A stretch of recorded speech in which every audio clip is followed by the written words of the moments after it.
Sementara itu pemirsa, Tiongkok mengklaim telah mampu mengatasi wabah COVID-19. Ya, dalam 5 hari terakhir rata-rata dari terjadi penurunan temuan kasus baru di daratan Tiongkok.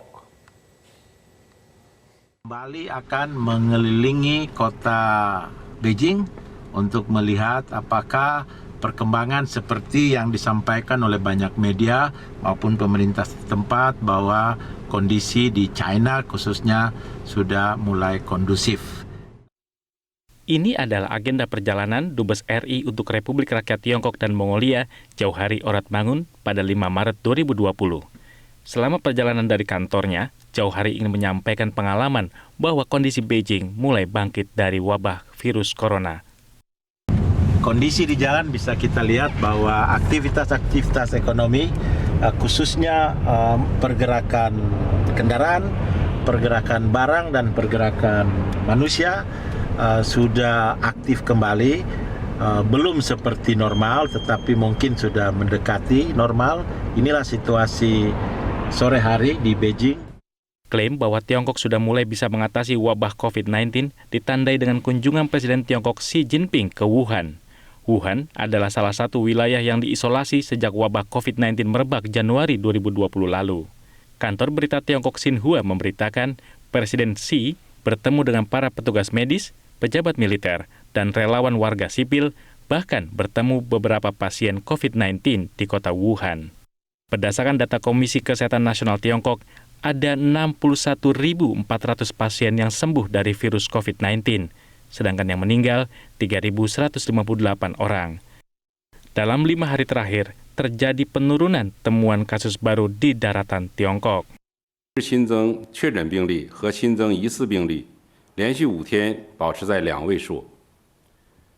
除武汉外，最近5天本土新增确诊病例2例，疫情总体保持在较低水平，防控形势持续向好，但湖北和武汉现有确诊病例数量仍然较多，疫情防控任务依然艰巨繁重。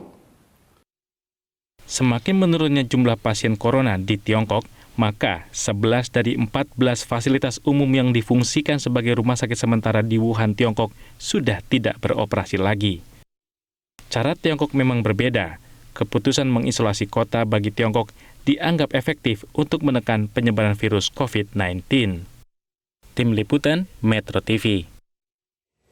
Ya, pemirsa, untuk membahas seperti apa situasi Tiongkok saat ini dalam menangani wabah COVID-19 dan apa pelajaran yang bisa diambil dari pengalaman ataupun juga dari kebijakan pemerintah Tiongkok mengatasi wabah ini, kita tersambung dengan Duta Besar Republik Indonesia untuk Tiongkok dan Mongolia, ada Pak Jauhari Oratmangun.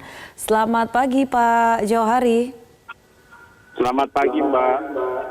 Ya, Pak, sebenarnya kita ingin tahu seberapa pulih sekarang Tiongkok, utamanya mungkin kota-kota besarnya seperti Beijing, Shanghai, bahkan mungkin kota Wuhan sendiri, Pak Jauhari, dari informasi yang Anda dapatkan di sana. Kalau informasi yang kita terima di sini, trennya memang menuju ke positif ya, karena jumlah korban yang mulai berkurang.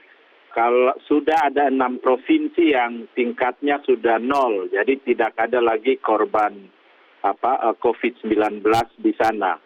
Kalau di Beijing sendiri masih di atas 100, tetapi memang sudah mulai berkurang dibanding beberapa waktu yang lalu.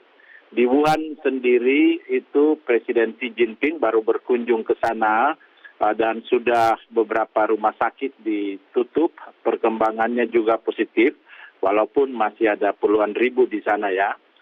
Kalau aktivitas ekonominya di seluruh Tiongkok kecuali Wuhan dan Hubei itu mungkin sudah sekitar 50-70%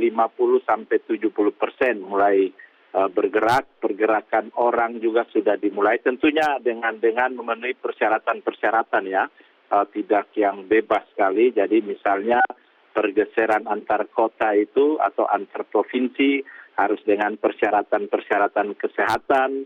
Misalnya sekarang masuk Beijing juga harus 14 hari karantina, khususnya dari negara-negara yang terkena wabah COVID-19. Kira-kira begitu perkembangan. Baik, Pak Dubes, kita tahu kalau misalnya Tiongkok ini memberlakukan lockdown ataupun isolasi terhadap sejumlah wilayah. Apakah ini masih dilakukan hingga saat ini walaupun di saat keadaan sudah mulai pulih, sudah mulai beranjak normal seperti itu? Jadi lockdown-nya itu bukan di sejumlah wilayah ya, hanya di Provinsi Hubei dan Kota Wuhan. Dari 30-an provinsi yang ada di sini masih tetap berlaku di Hubei dan Wuhan sampai saat ini. Kita lihat perkembangannya, tetapi dari kunjungan presidensi ke Wuhan dan Hubei kemarin di sana itu indikator positif juga bahwa kami sangat berharap juga supaya bisa segera diangkat lockdown di Hubei dan Wuhan, karena Hubei dan Wuhan itu salah satu sentra ekonomi di Tiongkok. Pak Dubes, lantas bagaimana dengan warga negara Indonesia sendiri yang ada di Tiongkok saat ini? Warga negara Indonesia yang ada di Tiongkok saat ini itu sekitar 1.600-an, semua dalam kondisi baik dan sehat. Kita selalu berkomunikasi dengan mereka. Kita memenuhi juga kebutuhan logistik mereka seperti masker, vitamin, dan lain-lain.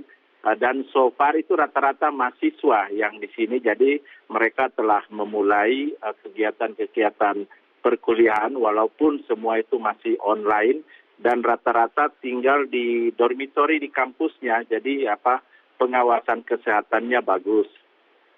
Baik.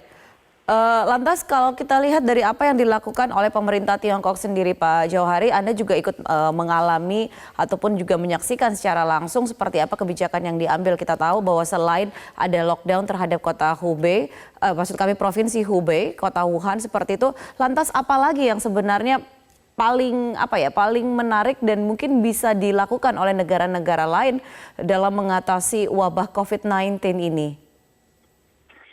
Saya kira yang paling baik di China selain lockdown dari provinsi Hubei termasuk kota Wuhan itu peraturan dari pemerintah lokal masing-masing. Jadi dari pemerintah provinsi maupun pemerintah kota.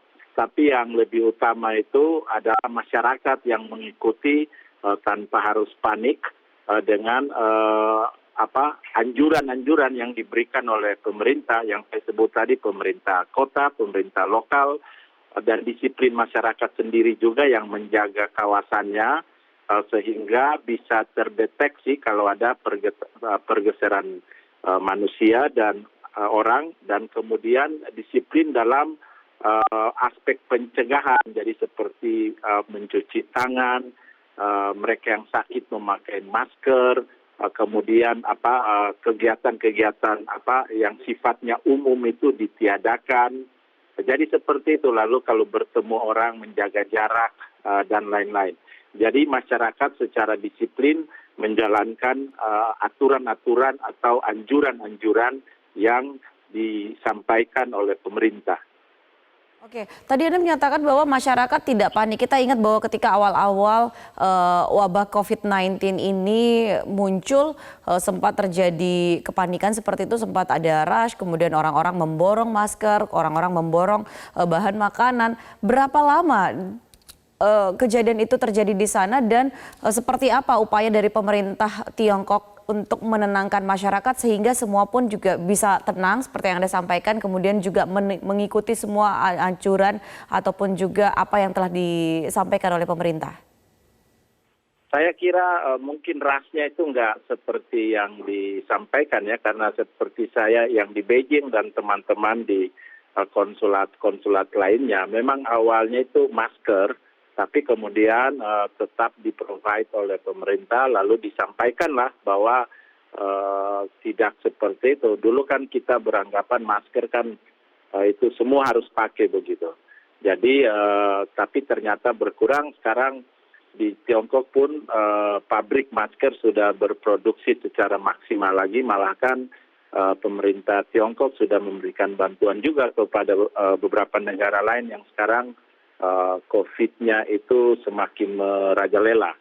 Jadi tidak lama itu kok, hanya sesaat saja lalu kemudian pemerintah tegas kalau ada ras dan lain-lain atau ada yang menumpuk dan lain-lain seperti saya kira sekarang di Indonesia juga itu diambil tindakan hukum. Jadi sejak itu lalu semua menjadi disiplin dan kembali dalam suasana berhati-hati, waspada, tetapi tidak panik.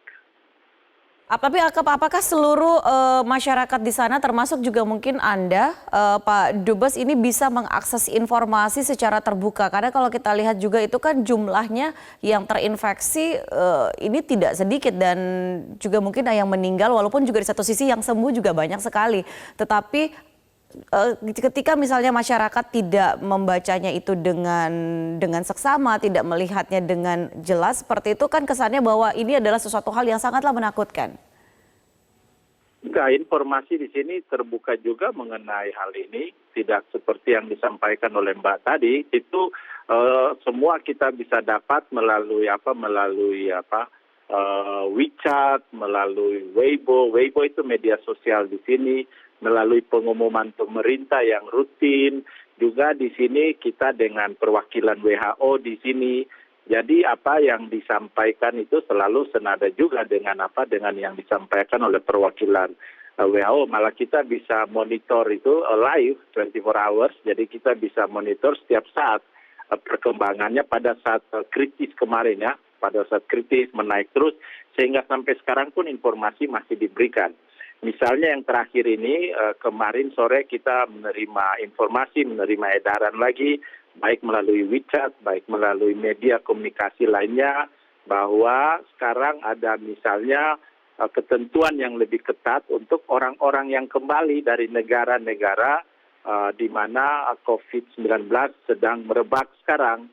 Jadi harus memenuhi ketentuan misalnya 14 hari di karantina dan lain-lain.